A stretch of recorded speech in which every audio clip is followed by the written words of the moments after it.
The Amanda Project by Melissa Kantor and Amanda Valentino. Chapter 26. Heidi's house is one of about 50 identical McMansions in the Acres, a development that's been there as long as I can remember.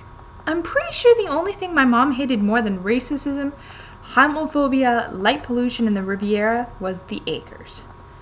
Whenever I hung out at Heidi's, I tried to have my dad pick me up or one of the Braggs drop me off because I swear, something happened to my mom the minute she had to drive in there. She became practically possessed, and for at least half the ride home, I had to hear about how horrible 10,000 square foot houses are for the environment and how anyone who would want to live in such a soulless community must also be soulless.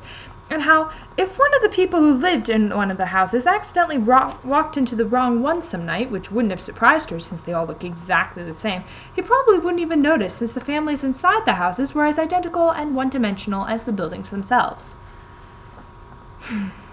As I rode my bike along the perfectly paved roads of the Acres, I got an inkling of what my mother had felt. As if the sprinklers dousing the emerald green lawns were spraying out not water, but blood. Heidi had paid a price for living her parents' dream in somewhere as protected and perfect as the Acres, and that pride was nothing less than her very soul. I rode past Heidi's block and turned onto the next street, Magnolia Way, where I stopped in front of a random house that, sure enough, looked very much like Heidi's. I checked my watch. Right on time. Heidi's dad should be leaving the house with Heidi and Evan in the next minute or two, while her mom would leave the studio for at least another hour. Just to be on the safe side, I rode around for about 10 minutes, steering clear of Laurel Lane until I was sure everyone would be gone besides her mom. Then I circled back to Heidi's, coasting into her driveway and leaning my bike against the garage door. The doorbell at Heidi's chimes out the first few bars of a song called Pachelbel's Canon, which I'd always thought was really pretty, but that made my mom roll her eyes. I listened to the chimes echo in the vast interior for what felt like a long time, and then I started to get nervous. My plan had seemed so perfect, but what if I'd gotten my timing wrong? I hadn't been spending all that much time at Heidi's lately. Could her mom's schedule have changed? This was completely insane. What was I doing here? But last night it all seemed so obvious. Mr. Bragg was the chief of police, and a conversation with him would need to be all about witnesses and proof. My word against Heidi's wasn't going to cut it with Chief Bragg, and the slight possibility he'd believe me only made Nina's words echo in my head. You're practically an accomplice. That was the main reason I decided to tell Brittany Bragg. But it wasn't the only one. Brittany knew her daughter, and the more I thought about it, the more I'd been convinced that if anyone who knew Heidi really knew her, would know the story I was telling was true. It might take her a little while, but if I could get her alone and explain everything to her carefully, Brittany was sure to believe my story. Thus, this early morning ambush. Only now, my perfect plan wasn't feeling so perfect.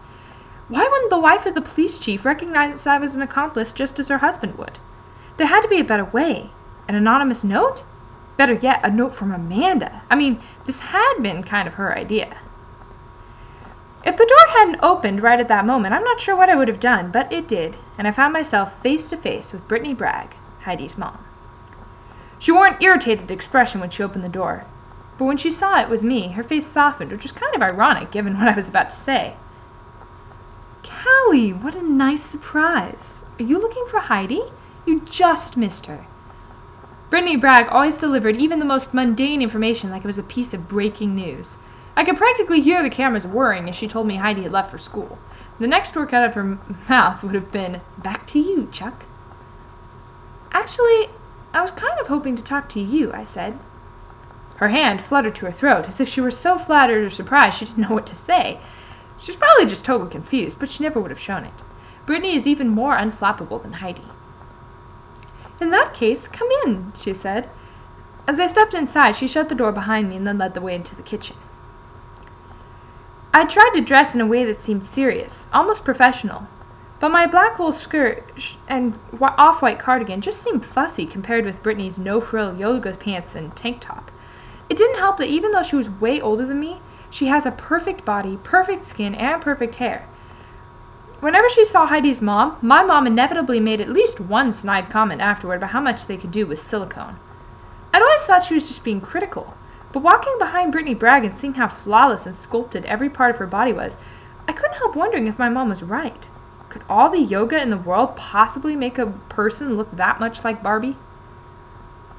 There were a few dishes on the counter and a frying pan on the stove, so I knew the housekeeper hadn't arrived yet. "Well, Callie, what can I do for you?" asked Brittany, sitting down at the table and gesturing for me to do the same. She glanced briefly at the clock I knew was over the stove, and I heard the tiniest hint of impatience in her voice. I'd rehearsed what I was going to say since deciding to say it, and now launched into my presentation. "I have to tell you something, and it may be hard for you to believe." I kept my hands on the table as I spoke because I remembered how Heidi's dad had once told us that when you're interrogating something, the first thing you do is watch his hands. According to Chief Bragg, if he's hiding his hands, he's hiding something else, too. You don't cover the news for 10 years without learning that truth is stranger than fiction." Then she leaned toward me, all the impatience gone from her voice. "Now tell me, does this have something to do with your mom?" As I'd run through what I'd planned to say, I thought I'd anticipated everything that could happen this morning, but Heidi's mom's question completely threw me off the game. "What? No!" I spluttered. Still leaning forward, she put her hand on my knee. "Whatever it is, I will keep it in the strictest confidence." Was it my imagination, or was there a glimmer in Brittany's eye? "Seriously, it's not about her," I said, and too late I realized I'd dropped my hands onto my lap and was twisting my fingers around themselves. I forced myself to put them up on the arms of the chair. Maybe I was guilty, but if so, I was here in an attempt to pay my debt to society. Looking a little disappointed, Brittany sat back in her chair. "Okay then," she said. "What can I do for you?" "I have something to tell you about Heidi." "Heidi?" said Brittany, and now she seemed kind of puzzled. "What about Heidi? Is she in some kind of trouble?" If only. If only I was about to tell Heidi's mom that Heidi was pregnant or anorexic or a drug addict. The movie A Cry for Help that we seem to watch in health class every year flashed in front of my eyes. If your friend is in trouble, it's up to you to tell an adult. Too bad the film never bothered to address vehicular assault. I took a deep breath and squeezed the arms of the chair. "Brittany, on December 21st, Heidi took out one of your cars and went for a drive. While she was driving, she accidentally hit B. Roster. That's how B got those injuries. Heidi didn't stop. She drove the car back home and didn't tell anyone but me." I didn't breathe once during my speech, and by the time I got to the end, I was feeling a little lightheaded. I thought it was from lack of oxygen, but even after I took a breath, the sensation persisted. I'd expected Brittany to gasp or shout, "No!" or start asking me a million questions, but to my surprise, she just sat there, staring at me like I hadn't said anything at all. Then, when it became clear I was finished, she shook her head slightly as she drifted off for a second and was now focusing again. "I'm sorry, Callie, but what are you talking about?" Her voice was completely calm. Even someone who had always known her to be a rock, I was impressed.